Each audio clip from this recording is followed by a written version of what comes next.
بسم اللہ الرحمن الرحیم۔ السلام علیکم ناظرین۔ محترم ناظرین، اللہ تعالیٰ سے دعا ہے کہ وہ ہمیں اپنے حال پر کبھی نہ چھوڑے۔ جب اللہ تعالیٰ نے حضرت یونس علیہ السلام کو اپنے حال پر چھوڑ دیا تو 3 تاریکیوں میں چلے گئے۔ رات کی تاریکی، سمندر کے اندھیرے کی تاریکی اور مچھلی کے پیٹ کی تاریکی۔ ایک ایسے نبی جنہیں ایک بڑے مچھلی نے نگل لیا۔ آپ سے ایسی کون سی خطا سرزد ہو گئی تھی اور آپ مچھلی کے پیٹ میں مختلف روایات کے مطابق 4 دن 7 دن 40 دن زندہ کیسے رہے؟ اس ویڈیو میں ہم اس ہستی کے متعلق جانیں گے جن کا واقعہ قرآن مجید میں یونس اور توریت میں یونح کے نام سے آیا ہے۔ تاریخ میں اشوری قوم ایک عظیم اور طاقتور قوم کی حیثیت سے جانی جاتی ہے جس کا دارالحکومت اشور تھا۔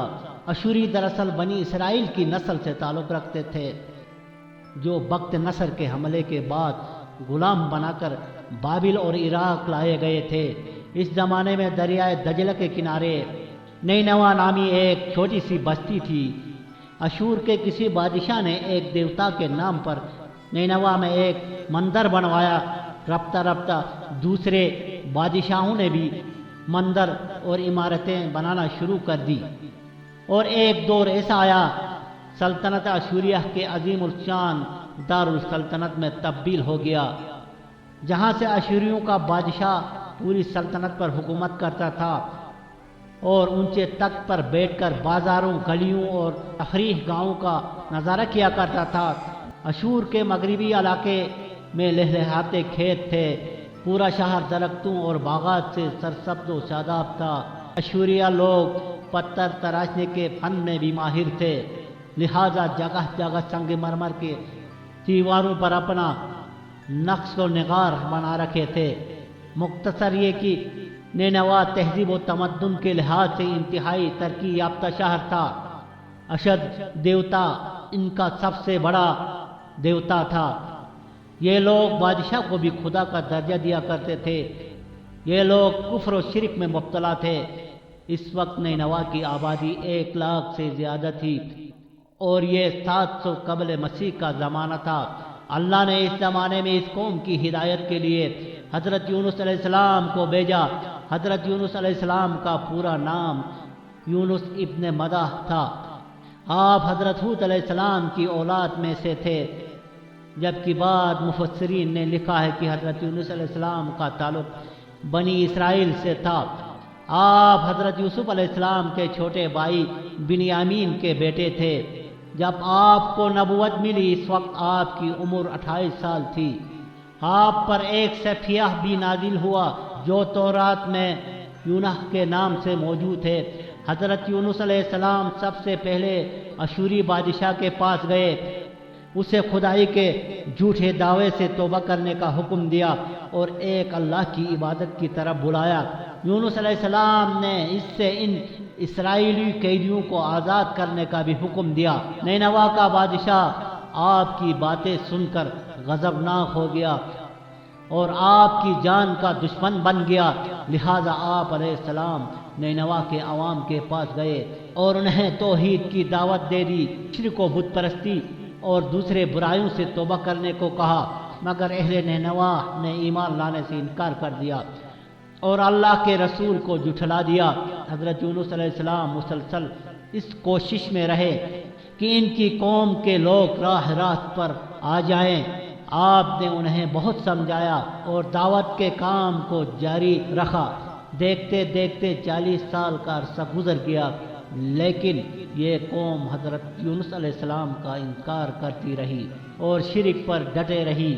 حضرت یونس علیہ السلام کو دھمکیاں بھی دے دی گئی، اگر آپ نے اشور دیوتا کے خلاف کچھ کہا تو وہ آپ کو قتل کر دیں گے۔ آخر کار حضرت یونس علیہ السلام نے اپنی قوم سے مایوس ہو گئے۔ جب ان کی سرکشی اور نافرمانی انتہا کو پہنچ گئی تو اللہ تعالیٰ نے حضرت یونس علیہ السلام کو حکم دیا کہ لوگوں کو آگاہ کر دو 3 دن کے اندر ان پر عذاب آنے والا ہے۔ لہذا آپ نے اہل نینوا کے سامنے اعلان کیا کہ اگر تم نے 3 دنوں کے اندر بت پرستی اور شرک سے توبہ نہ کی تو تم پر اللہ کا قہر نازل ہوگا اور پورا شہر تباہ و برباد ہو جائے گا۔ لوگوں نے آپ کا مذاق اڑایا اور جواب میں کہا، ہم تمہارے رب کی طرف سے عذاب کے منتظر رہیں گے۔ آپ کے قوم نے آپس میں مشورہ کیا تو اس بات پر سب کا اتفاق ہوا کہ یونس کو کبھی جھوٹ بولتے نہیں دیکھا، لہذا ان کی بات نظر انداز نہیں کرنی چاہیے۔ مشورے میں یہ بھی طے ہوا، دیکھا جائے یونس علیہ السلام رات کو بستی کے اندر اپنے گھر میں مقیم رہتے ہیں تو سمجھ لو کہ کچھ نہیں ہوگا، اور اگر وہ یہاں سے کہیں اور چلے جاتے ہیں تو یقین کر لو کہ صبح عذاب ضرور آئے گا۔ حضرت یونس علیہ السلام رات کو اس بستی سے نکل گئے۔ صبح ہوئی تو عذاب الہی کا ایک سیاہ دھواں بادل کی شکل میں بستی والوں کے سروں پر منڈانے لگا۔ جب وہ ان کے قریب ہونے لگا تو ان لوگوں کو یقین ہو گیا کہ اب وہ سب ہلاک ہونے والے ہیں۔ دراصل حضرت یونس علیہ السلام اپنی قوم سے ناراض ہو کر چلے گئے تھے، مگر انہیں وہاں سے نکلنے کا حکم نہیں دیا گیا تھا۔ وہ عذاب کی اطلاع دینے کے بعد اللہ کے اجازت کے بغیر اپنے علاقہ چھوڑ گئے تھے۔ آثار عذاب دیکھ کر جب عاشوریوں نے توبہ و استغفار کی تو اللہ نے انہیں معاف کر دیا۔ اللہ تعالیٰ کسی قوم کو اس وقت تک عذاب نہیں دیتا جب تک وہ اپنی حجت پوری نہیں کر لیتا۔ پس جب یونس علیہ السلام نے اس قوم میں مہلت کے آخری لمحے تک نصیحت کا سلسلہ جاری نہیں رکھا اور اللہ تعالیٰ کے مقررہ وقت سے پہلے وہ خود ہی ہجرت کر گئے تو اللہ کے انصاف نے اس قوم کو عذاب دینا گوارا نہ کیا اور انہیں معاف کر دیا۔ جب حضرت یونس علیہ السلام فرات کے کنارے پہنچے تو ایک کشتی کو مسافروں سے بھرا ہوا پایا۔ حضرت یونس علیہ السلام کشتی میں سوار ہو گئے اور کشتی نے لنگر اٹھایا۔ پورے دن میں کشتی سمندر میں سکون سے چلتی رہی۔ اچانک اونچی اونچی لہریں اڑنے لگی۔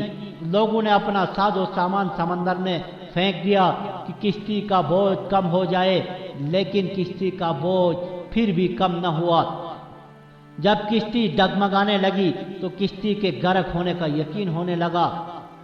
اہل کشتی نے اپنے عقیدے کے مطابق کہا کہ ایسا معلوم ہوتا ہے کہ اس کشتی میں کوئی غلام اپنے آقا سے بھاگا ہوا ہے۔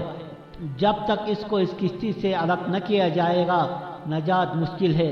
حضرت یونس علیہ السلام نے سنا کہ اللہ کی طرف سے وحی کا انتظار کیے بغیر اس طرف چلے آنا پسند نہ آیا اور یہ میری آزمائش کے آثار ہیں۔ یہ سوچ کر انہوں نے اہل کشتی سے فرمایا، میں وہ غلام ہوں جو اپنے آقا سے بھاگا ہوا ہوں۔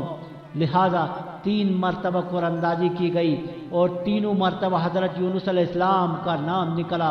تب مجبور ہو کر انہوں نے حضرت یونس علیہ السلام کو دریا میں ڈالا۔ اس وقت اللہ نے ایک بڑی مچھلی کو حکم دیا کہ انہیں نکل لو، یہ تمہاری غذا نہیں ہے، اس لیے اس کی جسم پر کوئی تکلیف نہیں ہونی چاہیے۔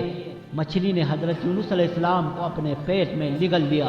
حضرت یونس علیہ السلام نے جب مچھلی کے پیٹ میں خود کو زندہ پایا تو بارگاہ الہی میں اپنی نداہ کا اظہار کیا کہ میں وحی کا انتظار کیے بغیر اور اللہ سے اجازت لیے بغیر امت سے ناراض ہو کر نینوا سے نکل آیا۔ حضرت یونس علیہ السلام نے مچھلی کے پیٹ میں اللہ کو پکارا، یہی کلمات کہے، اللہ تیرے سوا کوئی معبود نہیں، تو یکتا ہے، میں تیری پاکیزگی بیان کرتا ہوں، بے شک میں اپنے نفس پر خود ہی ظلم کرنے والا ہوں۔ روایتوں کے مطابق اگر حضرت یونس علیہ السلام تسبیح نہ کہتے تو قیامت تک مچھلی کے پیٹ میں رہتے۔ رسول اکرم فرماتے ہیں کہ جب حضرت یونس نے یہ دعا کی تو یہ کلمات عرش کے گرد گھومنے لگے، فرشتے سننے لگے، یہ بہت دور دراز جگہ سے آواز آ رہی ہے، آواز بہت ہی کمزور ہے۔ اللہ تعالیٰ نے حضرت یونس علیہ السلام کی درد بھری آواز کو سنا تو فرمایا، کیا تم اس آواز کو نہیں پہچانتے؟ یہ میرے بندے یونس کی آواز ہے۔ تو اس وقت اللہ نے مچھلی کو حکم دیا کہ آپ بغیر کسی تکلیف کے سمندر کے کنارے نکل دیں۔ روایات کے مطابق یونس علیہ السلام 40 دن اس مچھلی کے پیٹ میں رہے اور اس کے بعد اللہ کے حکم سے اس مچھلی نے آپ کو سمندر کے کنارے نکل دیا۔